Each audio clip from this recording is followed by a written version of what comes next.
Hello YouTubers and YouTubettes. Welcome to Jeremy Norman's aka used to be at a 3's Obesity Talk number 9. Yeah. Okay. Today's subject is going to be pretty much a discussion that was asked on my last video by Helpful Sam. He asked me to talk about this topic, and I believe I should talk about it because it affected me. It was something that I went through with my surgery complications and everything. I'm not going to show pictures, but I do warn you, if talking about infections or blood can make you queasy or think about stuff, then watch with caution or don't watch at all. Okay? So, I'm going to be talking about good old Mr. Bed Sores. Bed sores are something I dealt with for many, many months. They ate away at my body, and a lot of time I couldn't do much about it because, as you know, I was left open, as I said before, my website, and because of I have to be open 3 times, and because of all the complications I had. So my stomach was wide open and had some stuff holding it, but pretty much if they would have turned me, it would have been a risk of it maybe messing up and stuff falling out. So they had to do it really slowly, but it still didn't help. They did it, but just couldn't do too much about it because I was so huge.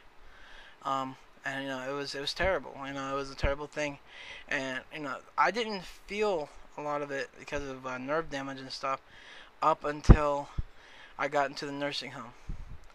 When I was in the nursing home, I started to feel it. When I took my trach out, I screamed and let them know I felt it. I was terrible. I mean, it makes a grown man cry. That's how bad it is. It makes you scream. It was the worst pain I've ever felt in my life.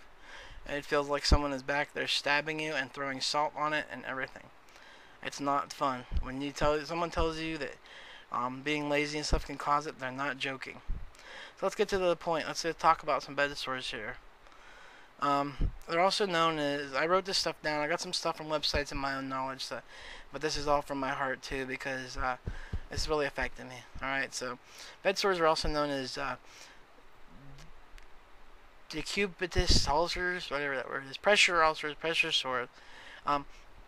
They're tender inflamed patches that develop when the skin is squeezed between bone or an object against it, kind of like when you sit too long or your bed or wear a splint or a chair too long, whatever.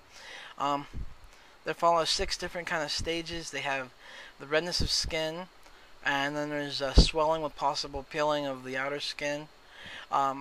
There's dead skin you can have draining wound, an exposed layer of fat, tissue death through the skin and fat to the muscle, inner fat and muscle death, and destruction of bone infections, fractures, and blood infections. The other thing is I lost a lot of blood from this. I had to have 44 blood transfusions and 5 plasmas put into me.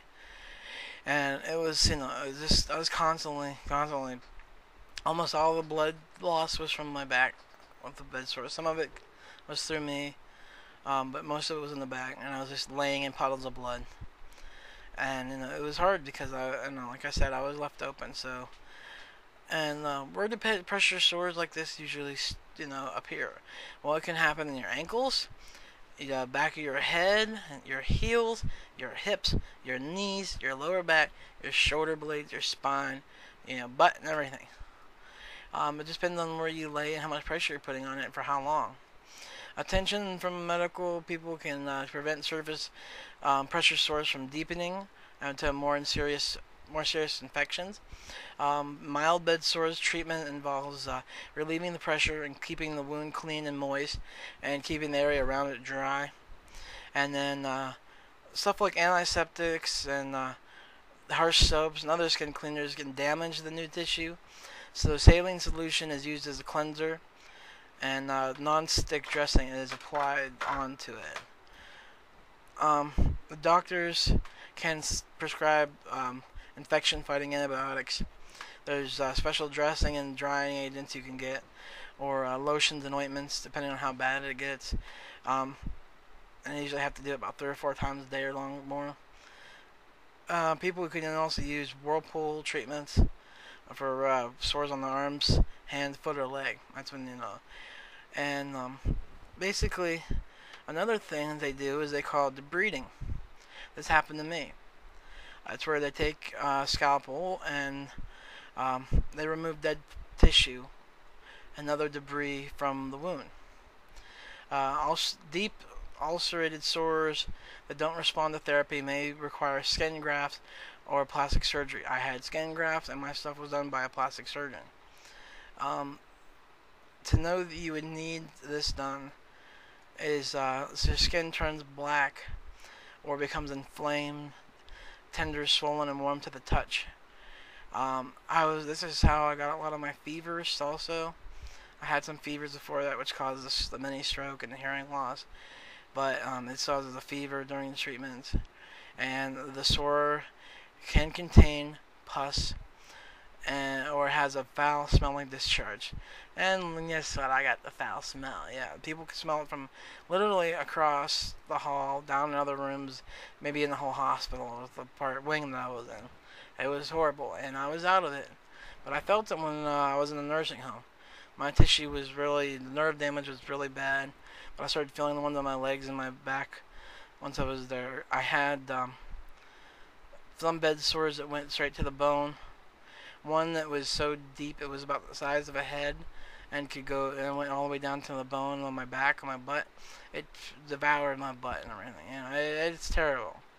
And I had one that was really small, but it was like that deep or more. And I went, yeah, there we go. It was probably like that deep, went down to my bone. So it's not not a fun thing. You need to be aware if you sit a lot when you're at work, or if you sleep a lot or whatever. You gotta keep moving around.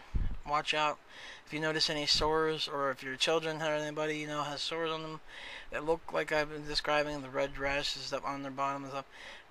Find out what you can do about it. Get treatments and prevent these things from happening, because it was one of the worst experiences in my life. It was the worst pains I've probably ever felt. I screamed so loud, and I don't want to see other people go through that. I came home with 19 bed sores when I came home, and that wasn't counting all the ones I had before. And my wife got them cleared up, but took so much hard work. And today I still have to do stuff to keep them from coming back. I have a light one on my back that won't go away because it's like I don't get up, I can't walk. But it's just like a skin rash. But I have to keep doing stuff or it'll turn into one. So don't let yourself get one of these. And if you know people that have them, get treated really good. Alright? Remember, it's not fun. Don't sit around all the time. If you do, move, people. This isn't a pain you want. God bless, and see you for my 10th show.